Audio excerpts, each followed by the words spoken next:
All right. Well, hello, everyone. Good afternoon to wherever it is that you are streaming this from. Whether you are one of our staff at the national office or an affiliate or an alumni who's checking in, we've got just quite an exciting and fun-filled, just really exciting conversation. And so I hope that you will bring the enthusiasm to the listening involved in a really important conversation that our guests are going to bring today. So welcome to Community Chats, and thank you for joining us today as we talk with 4 members of the CIS Alumni Leadership Network about student activism in the wake of Black Lives Matter and COVID-19. These are 2 topics that coincide and have a huge impact on our students of color. And for folks who are less familiar with the students that we serve, about 80% are Black and Brown students. And so whether it is the unequal effects of COVID-19 that have a disproportionate impact on our Black or Brown students and their families, or it's of course the discontent and the waking of America to Black Lives Matter and the fight behind it, we're here to really have a conversation with some of our own alumni to give us their perspective. So really, let's get started. Please welcome a husband and wife duo team, and they are both, get this, they are both CIS alumni. So please welcome CIS alumna and site coordinator Raven Jefferson and her husband, CIS alumna and city councilman of High Point, North Carolina. I'm really excited about that title for Cyril Jefferson and Raven. Cyril, are you there? Yes, we are here, Ray. Thanks for having us. Absolutely. Thanks, Ray. Oh, it's so good to see you all. It's so good to hear your voices. I wish we could be in the living room, one face-to-face with one another, but thank you for joining us. So really just kind of level set, how have you and the family been coping with everything over the last few months? Yeah, I think like most folks, being caught off guard by COVID-19, doing our best to adjust to that. Certainly seeing the silver lining that we were here together as a family, being able to spend more time with our kids than ever before. We've got 2 young boys. We've got a 2-year-old and a soon-to-be 4-year-old. So like most folks will attest, these are the moments that you can't get back. So we were grateful for that. But we were also very much aware that, the bulk of our community, this wasn't just some time to debrief and regather and recollect. This was a time of hardship in many ways. And so this past few months has been a mixture of what we've been able to enjoy as a family, but also both being professionals who work in our community, in our schools, and having to see what folks go through. It's also been a time of just trying to do our part to help out. So. Well, Councilman, thank you for joining us. To the Jefferson family, thank you for letting us in your home. I've got a 18-month-old who just came out of a nap, so if you hear something in the background, that's likely him. And everybody's been offered space and grace here. So let's get started if we can. Let's jump into just a few questions. I want to start with you, Raven. So here's a question that I think is on a lot of minds of educators, families, like what the future is going to hold. So this week, Secretary of Education Betsy DeVos called for school buildings to reopen full-time in the fall for in-person learning. So while that decision will be up to state and local officials, talk to us about the types of supports that all kids will need, whether learning environments or at school or at home. Oh man, so one saying I've heard a long time ago while being with communities and schools is, if you visited one CIS site, you visited one CIS site, because every CIS site is different, because we as site coordinators work according to the needs of our students and the school itself. So those lists of needs are going to vary, going from school to school. And I like to say we as site coordinators do a great job, attempting to meet those needs, providing whether it's basic needs assistance, small group learning for social and emotional learning, so forth and so on. But I think what's going to be most important, whatever, needs we can meet and decide, with our teams to meet, consistency is going to be most important.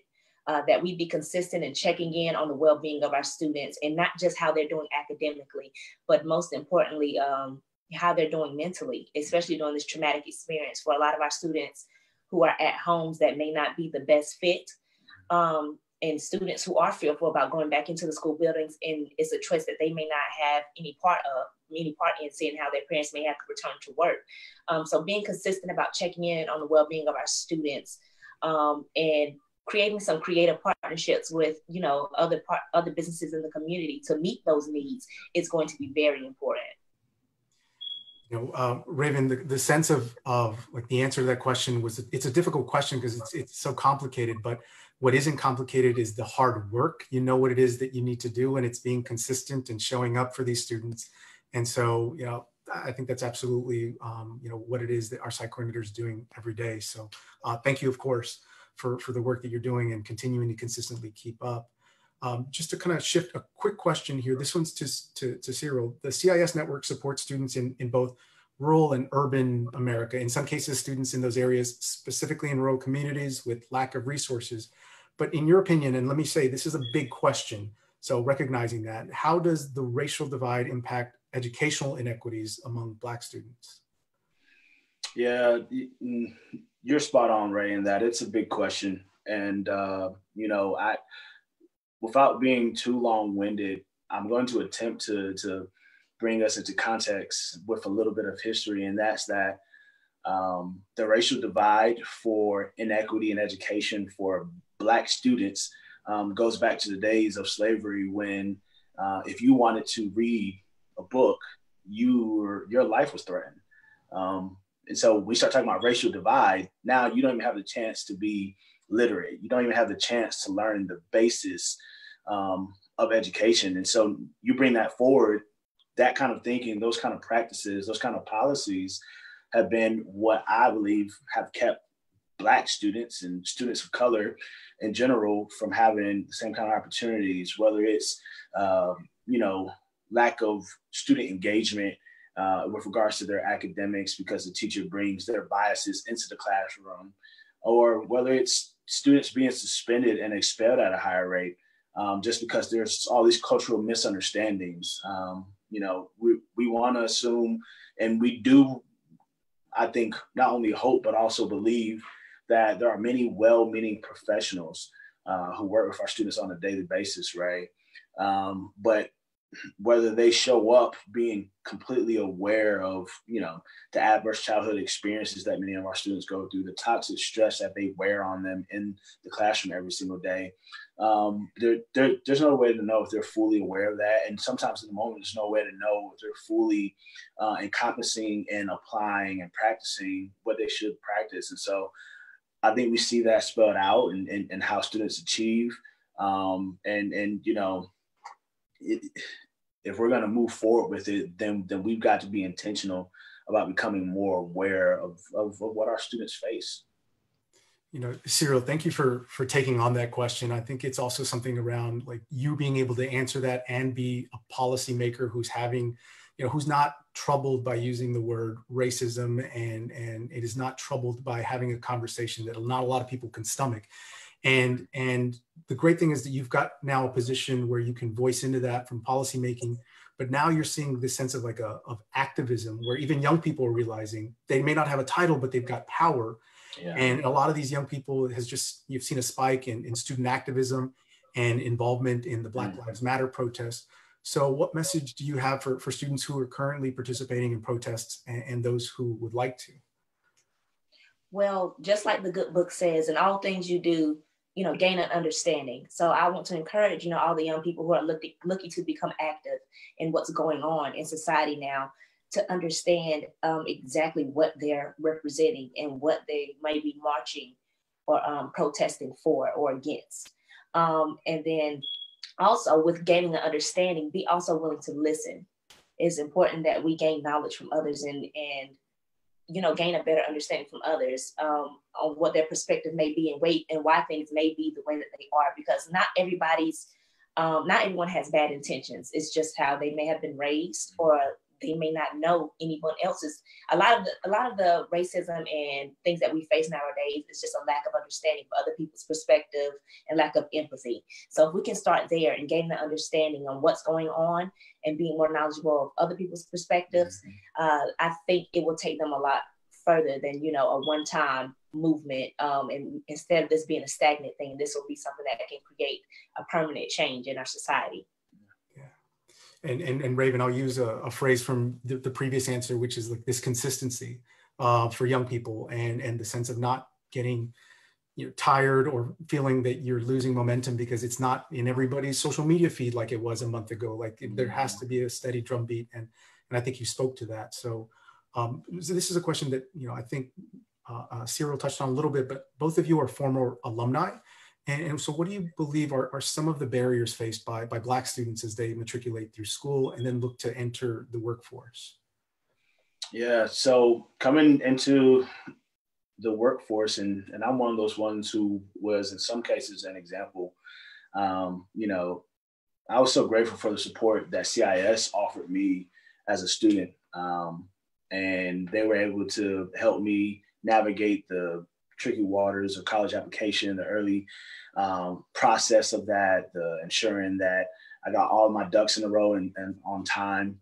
And so I just imagine for students who don't have that kind of support, whether it's via CIS or maybe your family just doesn't know those kinds of things, then you're going to miss out maybe on some opportunities. You're going to miss out maybe on some access.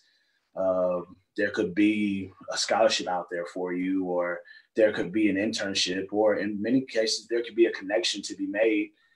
As we all know, your network is your net worth in some cases. And so if you're not able to be connected to those opportunities and to those resources, then it becomes really hard to navigate all of that, especially when you start talking about going into the workforce.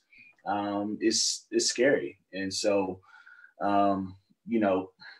the barriers of finances, the barriers of lack of connectedness, the barriers of this being a whole big world. And I mean, like us all, I think having someone to guide you through that's huge. But unfortunately, right, many of our students, they don't have that.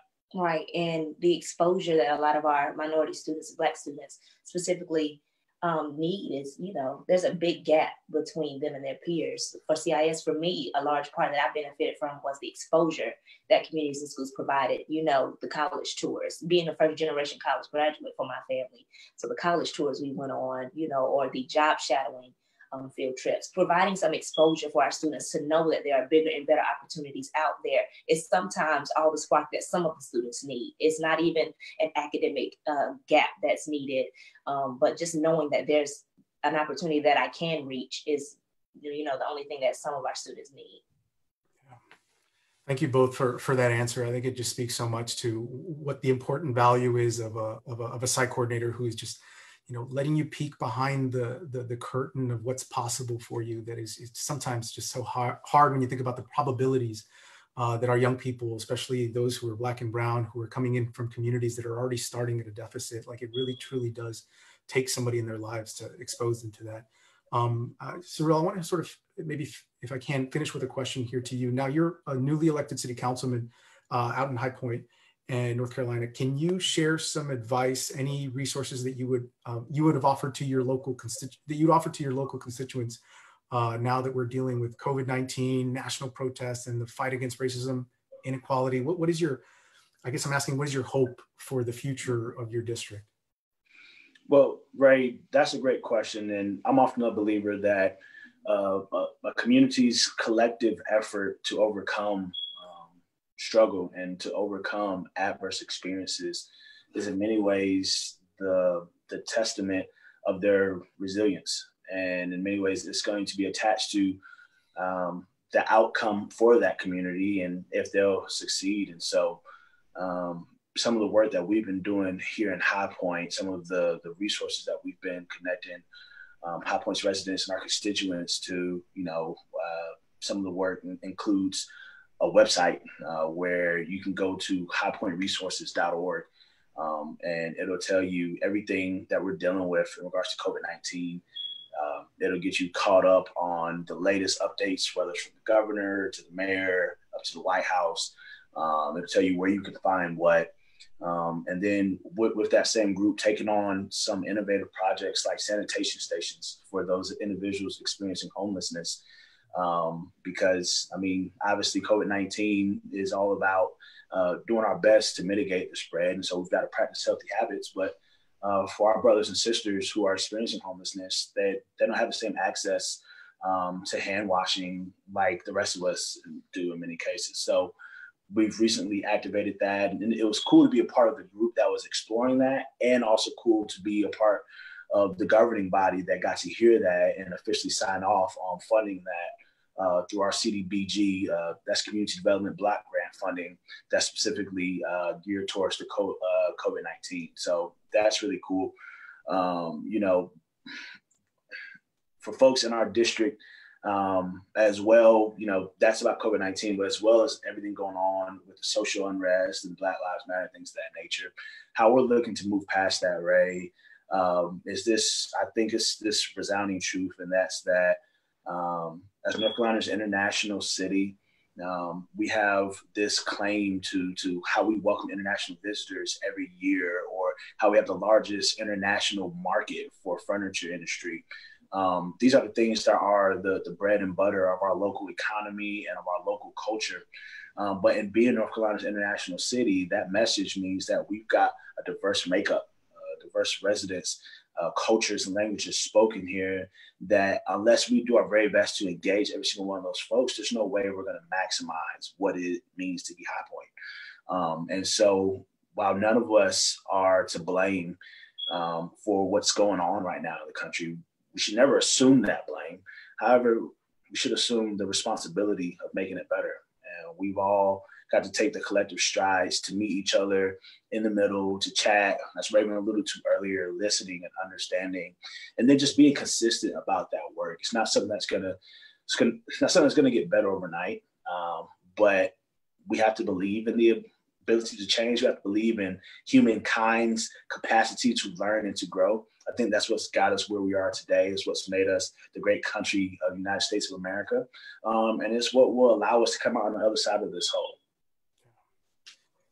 Councilman Jefferson, Raven, thank you so much for, again, allowing us to come into your home. I think the big takeaway from getting the opportunity to speak to both of you is that there is a vision for what communities and schools can do when it touches the lives of a student. It may change their trajectory. It's that one day, because there's this fire burning inside your belly to want to give back, that you may end up running for city council in the community that raised you, and you'll be part of transforming the community from the inside out instead of somebody coming in from the outside in. And so I want to thank you for your work, and thank you for joining us today. So please stay well, and thanks for being part of the conversation. It's great seeing you, Ray. Absolutely. Take care, Ray. Thank you. My best. So as we discussed, there are some great resources that can be offered to Black students as they matriculate through school and look to enter the workforce. But have the distribution of those resources been affected by COVID-19 is I think the question. So here to discuss how COVID-19 can be a pipeline to other issues for people of color, please join me in welcoming CIS alumna and site coordinator, Leanna Esquivel from CIS of Tacoma, Washington. Leanna, are you there? Hi, yes, I am. Hey, Leanna, it's good to see you again. Good to see you. How are you doing? I'm doing great. I was just about to ask you, how are you doing? How have the last few months been? Well, I appreciate you for asking. Thanks for having me. And honestly, I'm just coping the best way I can. Just having to keep pushing, stay indoors, and I'm just blessed. I truly am. Yeah. Well, I know that Washington State, Tacoma was one of the first to really be grappling with COVID-19 when it first kind of came to the US, and folks were still not ready to take it serious. So the fact that you've got some on the ground experience, we're grateful to have you on the call. So I want to jump into just a few questions here. History shows that severe illness and death rates tend to be higher for ethnic minority populations during public health emergencies. We've seen that in the headlines. We've seen that, I think, unfortunately, it could have been predicted as well. But the COVID-19 pandemic has really revealed how underlying racial disparities in access to healthcare, housing, economic opportunities determines one's life chances. And I think that's what we talk about when we say the system that is unfortunately not playing fairly with some of the members of our community. So what are some ways that we can address the needs of Black and Latinx, Latino and Latina communities during COVID-19? Well, the number one thing that I believe is needed is support. aside from needing government officials to listen to people of color in their communities, there needs to be this action of outreach, such as places in these communities where people can go to receive assistance, such as food banks or free COVID-19 testing, as well as resources for families, because we know that it is difficult in this day and age to, like families who are experiencing financial issues they just need to be able to go there to receive products for their students or their children, such as like technology, for them to do their work, so that they can get PPE equipment, personal protection equipment, or even childcare, so these families can work to help support themselves. This time, the communities just need families to join together so that they don't feel so abandoned. The reality of it is that statistically, brown and Black students have a higher disadvantage when it comes to income and financial opportunities. And landlords and governments need to understand this hardship, and they must demand that these agencies meet the families of color where they are, so that they don't widen the income inequality gap between POCs and whites, because ultimately it'll have a greater negative effect on people of color than it will for their counterparts. Yeah, Leanna, I think the big piece that you've just described is around how we need to take lessons from this and do things differently. And the way that people are experiencing this through different lenses, through different experiences is just so drastic. I think about what you described for people going back to work. I live in the same community I was born and raised. And so when I look out the window, it's not as if people are sheltering in place because they don't want to or working from home. It's just their jobs are jobs you can't do from home. And so it's really kind of sometimes difficult to convince folks that this is a different experience for different groups of people. And so I'm grateful that your voice is part of this. I want to ask a question actually that talks about, people are going to be returning to school, or at least there's questions of plans for students to return following COVID-19. So what are some ways that they can prioritize efforts to address specifically social and emotional learning and mental health, behavioral health needs, those things that sometimes don't always expose themselves readily? Well, this time is like such a huge ball of stress for so many people. And with stress comes fear, especially in a time where there's so much uncertainty around this virus, around political things that are occurring in communities. Education and school plans must be centered around understanding that people that they serve are not robots. They can't just put one hat on, take it off, and continue like living their life the next second. They just have to be able to understand that this mental toll that is being taken on, whether subconsciously or consciously, needs to be understood. They need to be able to be flexible to allow workers to just have mental health days. If people have lost family members during this virus, they need to understand that people are grieving. The world is grieving. People are dying at high numbers of rates because of this COVID, because of police brutality. We need to understand that people are not going to be at a peace of mind just because the government wants to open up. And so they need to be flexible and allow students to be able to virtually learn, so that families have that weight lifted off of them, and so that they're able to just relax and understand that, okay, my student is going to go to school and they're going to learn, but they can do it from the comfort of their home. So parents aren't afraid that they go somewhere, their child gets COVID-19 and then brings it back to the family. It really relieves stress to be able to have students and officials just be on the same page about how to better accommodate being at home and being at school at the same time. Yeah, Leanna, I think I want to sort of say that you are giving us a lot of advice here, and I want to continue to ask because there is a lot of confusion about how it is that we plan and prepare for the eventual return of CIS. Most vulnerable students, which are, the most vulnerable are Black and brown students and educators. How do you, what kind of tips do you have for those educators as we're thinking about, school administrators dealing with the conversations that are on students' minds, whether it's around Black Lives Matter, around COVID-19. What advice do you have?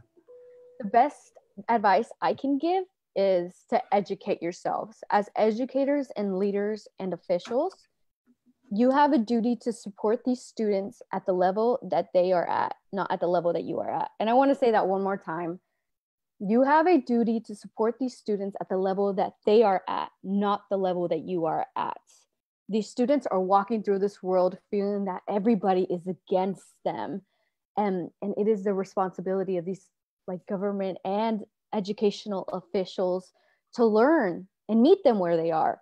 I, as a POC, I am still learning. I'm buying books, reading up on how to be more sensitive to race, how to better understand and mitigate my own biases, and how to better, confront this world where people are always being attacked for who they are, where people are always being misunderstood by their present instead of understanding what's happened in their past to better address how they should feel right now.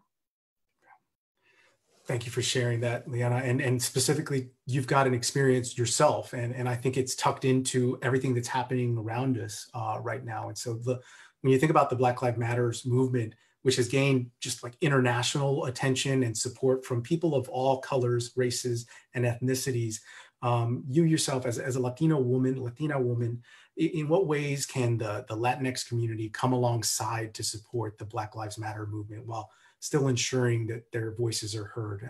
How do you sort of think about that? As a Latinx woman, I just want to be fully honest and say that the Latinx community definitely needs to have more areas where they can learn about these things, have more conversations where they can mitigate these biases. There's a huge amount of pride that comes when talking about these things, and something that Latinx youth need to do is they need to be able to stand up and help break these historical colonist mindsets that have been instilled in the minds of all people everywhere, especially and even in the Latinx community. Being able to come together and have Latinx youth educate their family and educate their parents about the injustices that have been taking place for centuries. Latinx families must put themselves in the shoes of Black families and understand that there is strength in numbers, because these are inequalities and injustices happening in the Black community that if the Brown community is able to understand, I have issues too, there's injustices that are occurring with my Latinx family, but understand that their families are going through the same thing. We're not invalidating your emotions, the events and experiences that you have gone through. We are asking you to stand up and educate yourself over and over and over again until you understand that these are the lives of Black and Brown people, that you need to come together, because that is the only way that change will come, by coming together. Leanna, I just want to say how inspired I am that even, as you described, you are in this process of learning as well as a Latina, even as a young person, because frankly, the optimism that I think folks feel for this movement is that it is sort of young people that are leading the way. And even young people like yourself are saying, look, there's still space for me to learn how to have this conversation, how to be okay with tripping up if I may say the wrong thing, but not feel a sense of defensiveness when those things are happening. So thank you for being vulnerable with us and chatting with us. You have been so helpful to me, to the Alumni Leadership Network. I want to thank you for being with our board last month. So thank you for coming through in so many different ways, and to you and the folks in Washington and Tacoma. Please stay safe, and we will talk soon, I'm sure. Yes, thank you for having me, Ray. Absolutely. Thank you, Leanna. So I want to shift again to somebody else who always teaches me something and is inspiring in a lot of ways. But here's sort of this question that's encircling a lot of the center of Black Lives Matter, the protest and the demand. Leanna talked about outreach, and I actually thought I heard the phrase outrage, which is totally okay with me as well, because we need a sense of urgency and outrage. And where I think that has been expressed the most is about these conversations around improving the police community relations in Black and Brown communities. And so joining me last, but certainly not least, to discuss the topic is a familiar face with folks who have been following communities in schools. And it's this story of change and this power of mentorship. Please welcome CIS alumni, managing partner of Inspirational Insights Consulting, Jamal Tate. Jamal, are you there? Hi. Oh, there you are. I think I hear you. Perfect. Can you hear me okay? I can. Perfect. I can. So thank you again for joining me, Jamal. I get to see you often, sometimes in person, but now these days through a screen. I just want to ask, like, how are you doing? How are things going? Catch me up. Yeah, man, I'm stirred. It's a very difficult place right now. It's a lot of mixed emotions. Some not necessarily good or bad, but just in a place of, I think we're seeing a lot of things that you alluded to, happening that maybe for some of us, for my community, we've seen and experienced for decades, and others who are just, waking up to it. And so in one sense, I'm happy for the progress. And in the other sense, it's a little challenging because, for my own experiences in the criminal justice system and the work I'm involved with now, still seeing, fighting the good fight, but still seeing room for improvement. And so just maintaining the positivity and the work ethic and the inspiration to keep going, despite some, things that we may see happening or not happening in our communities. Yeah, Jamal, just to sort of speak to that point before we jump into these questions, it's, there's this sense that, I see on my social media feeds, I see in headlines that sometimes people shift or attention focuses and we move to the next thing. And some community members don't have the opportunity, some citizens don't have the opportunity to just vacation in this protest or demonstration. They live it every single day.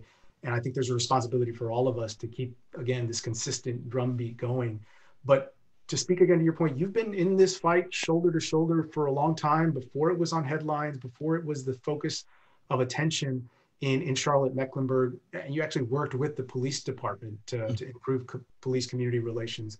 So if you consider, and these are just the most high profile cases that have been talked about, which is of course the tragic death of George Floyd, Breonna Taylor, Ahmaud Arbery a few weeks before George Floyd. What do you think it will take to restore trust? And that's a big, big question, just like it was with Cyril, but trust with the Black community for police officers. Yeah, well, I'll first start off by saying I think trust is something that takes years to build and can be broken in seconds. And when you think about that, it really means it's going to take active work. I feel like just like teachers, our police departments are asked to do a multitude of things in which probably maybe shouldn't be their job, and they're already overstretched. And so for me, when I think about it in regards to restoring trust, I think it looks like maybe some of that dismantling of some of those unnecessary roles and maybe some different funding allocations. Because when you think about everything that we ask an officer to do and the mindset that might be required in going into those situations, and then you add a gun into that situation, it does, regardless of whatever they may find on the scene. Something our exiting chief of police, Kurt Putney, says is that anytime you call police, you bring a gun into the situation, which makes things a matter of life and death. And so I think in order to rebuild the trust that's been lost, we're going to have to do some active measures that are going to have to look at some of our systems. And even looking at the history of policing, it's not that bright. And so we're going to have to take that in consideration as we look at trust and what are the morals and principles that not only we say we stand for, but that can be continually demonstrated in our actions. Yeah, you must have been sitting in a lot of rooms, likely with police chiefs or other police officers, describing what is, look, everything I do falls under the bucket of everything that I see when folks call 911. Mm-hmm. And I wonder if you could share like details about the work you've been doing in Charlotte-Mecklenburg's police department. What were some of the visible changes that maybe came as a result of that work? Absolutely. So I work with a unique program here in Charlotte. As we know, even myself, Black and brown students are extremely disproportionately affected by the, and entered into the criminal justice system. And so here we have a program called Reach Out, which is a partnership between the police department, the district attorney's office, the Charlotte-Mecklenburg court system, as well as the Charlotte Center for Legal Advocacy, and then my firm and another as well. And it's unique because what it is a program in which young people ages 16 to 23, which is often a population that's forgotten about in juvenile justices. It's kind of when they're exiting on their way out, especially when someone turns 19 or 20, where they're still mentally a young person, but physically an adult and treated as such in the system. And so with this program, they go through 100 hours of character education. This is things like conflict resolution, goal setting, critical thinking, anger management. And after the 100 hours, their case is dismissed, their record is expunged, and we have corporate partnerships to get them employed. And so this is something that's extremely unique to our city. And I will say the success of it in regards to tangible results, even with this, I'm kind of stirred in how we even define success, but I'll say for this program, out of a couple hundred participants, we have a less than 0.5% recidivism rate, meaning that maybe out of upwards of 200, 300 participants, only one has reoffended. So we can say from an impact standpoint that once young people enter this program and graduate, they're significantly less likely to get into trouble with law enforcement again. Jamal, you've used the term stirred, and I want to make sure that I honor that, because a lot of folks feeling a certain way about it. And we should give license to what that usually turns into, which is a sense of wanting to change things, wanting to, get a sense of urgency about what we see. And I remember when I was on the council thinking about what it was like, I just said it very clearly, the system right now is rotten and there has to be something to actually, uproot that. And so with the recent protests, Minneapolis officials really announced that their intent was to do something to try to get at that. They said they were going to defund and disband the police department altogether. So what impact do you think that would have on Black communities and the students we serve? You talked a little bit about what that might look like to dismantle and perhaps put back together. Oh, I mean, I think it would be true economic change, not economic, just community change, right? I think I've learned recently in my journey, right? I'll say, even as a Black male, I still have a lot of privilege being cisgender in a heteronormative culture and, what have you. And I realize that with our police and what's going on, this is a system that we're fighting, and it's something that we have to realize that is perpetuating a cycle. And I've learned in my journey that it's not enough to be not racist, but you have to be an anti-racist. Silence equals complicity. And so if we're going to have this change, I think it would be widespread, because a lot of the things that we see are a result of these systems in regards to how people, Black and brown people are targeted in the system. And so I think if it were to change, we would see it doesn't have to be necessarily police defunding isn't necessarily a bad thing. It's not saying let's get rid of the police department, but more so let's redefine the concept of policing, of community policing. What does that mean in a 21st century, in a digital age with new technologies and new tools that we have that we didn't have before? And so looking at the role of, we look in other countries, they're not called police officers, they're called peace officers. And we look at incidences like recently in France, where there was a shootout and the police waited. They didn't enter, they didn't rain down bullets onto the compound, they waited. And after a few days, the assailants, got tired and hungry, and they came out and the police arrested them, and they kept going. And France was criticized for that, yet it's a model of true policing. And so I think we have to redefine our logic models and our concepts of how we see officers and how we train them, and what situations are they specifically designed to enter. Here in Charlotte, we have CRIT officers, which are mental health professionals who are non-sworn officers that travel with officers to the scene of a mental health crisis. And so instead of having those officers with guns who may not understand schizophrenia or bipolarism or someone who's all going off the rails, you now have those officers that stand back and let that expert go in and de-escalate the situation and resolve whatever's going on. And so I think we have to just start looking at things in that nature and not think of, what's the normal been of the past, but looking at, for the new generation, what is this going to look like? Because I think we're clearly seeing that what has been is not going to be stood for any longer. Yeah, I'm so glad you brought up the CRIT officers. They sound very familiar to a group here in San Antonio, but it is this question of, look, if we are going to look at our police departments and say they are a hammer, everything looks like a nail. Like we need to be very clear about the kinds of things that we fund, and training has come a long way with police officers, but that specifically is one where we are looking at officers who look at situations differently, and it's not just one reaction to it. So that's really kind of an insightful place to be for us. I want to make sure that I remind folks who are listening, every one of our guests today have been CIS alumni, which is kind of really great for me to think about because each of them have so many great experiences and expertises and are in positions now where they're making these decisions. But I want to sort of ask this quick question here. These are historic, unprecedented times. In what ways do you believe, just sort of tucking community schools back into it, communities of schools on both a local and national level can support Black students and alumni? Absolutely. I think it's going to be like, and I hate to use the word empowerment because it gets thrown around so much, but it's going to be a true investment into those alumni. I had some notes written here. I think about jobs, right? And I think about economics, right? And I'm fortunate that I am an entrepreneur and have my own firm. And so I have a lot of flexibility and freedom into, yes, I have a criminal record, but I hired myself. So it's kind of null and void. Whereas with a lot of our young Black and brown students, I see that their challenges are with employment. And a lot of the central problems in our family structures are the lack of access and opportunity. And when you add lack of employment to that, it creates a really bad poverty situation. And so I think a lot of things that can be done are really advocating. We advocate for legislation reform in regards to education, and we helped, I can't think of the ESSA Act that we helped to get passed as well, but I think we have to look at when we're in rooms, and especially for our board, national, local, and state, looking at when you hear conversations, what are you contributing to or taking away from that? Myself, I'm challenged sometimes in the comments that I hear officers make. And so historically, I might have laughed it off and kept moving, but now I've had to step up and say, hey, let's not limit the potential of our students by using that language. And it's uncomfortable and it's challenging the system, but we're gonna have to put ourselves in an uncomfortable place.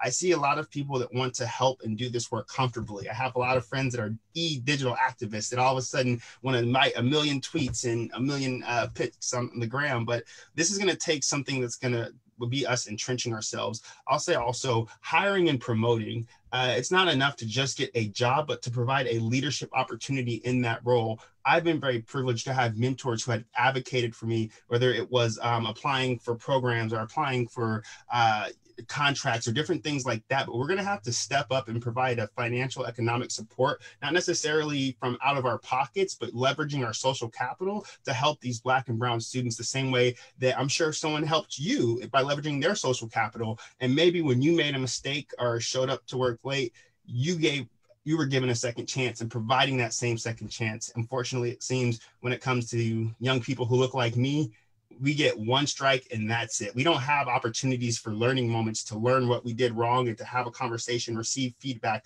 apply it, and become better. We're just written off. And I think if we're going to truly support this community, especially in these times, we're going to have to truly put action behind it. They can have a tangible result like, getting a job, getting a raise, helping someone to transition or whatever that may be. And I think that's what would really help in this time, because we're tired. I'll say my final comment on this is that conversations aren't the solution.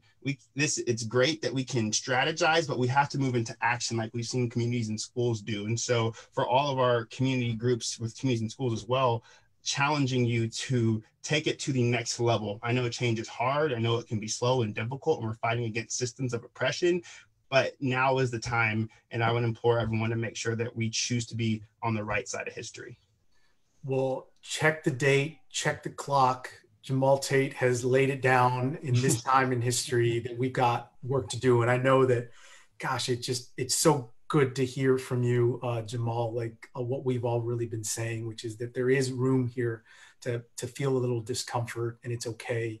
And to think about our students who they don't get more than one strike. And that's that razor thin edge that whether you get stopped once or your parents get sick or ill or the car breaks down, that is sometimes it for you. I mean, which, we don't have lawyers to call or in the family who we've connected to.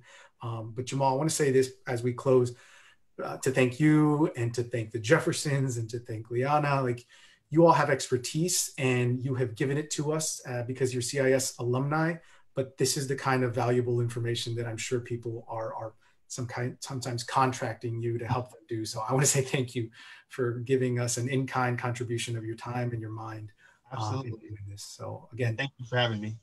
Absolutely, Jamal. Thank you so much. Wishing you the best. We'll catch up soon. All right. Well, to everybody who's still on the call, thank you so much. On the Zoom, thank you so much for joining us for our community chats. We're looking forward to seeing you again next month, same time, same place. Stay safe, wash your hands, and we will hopefully get to see each other next month.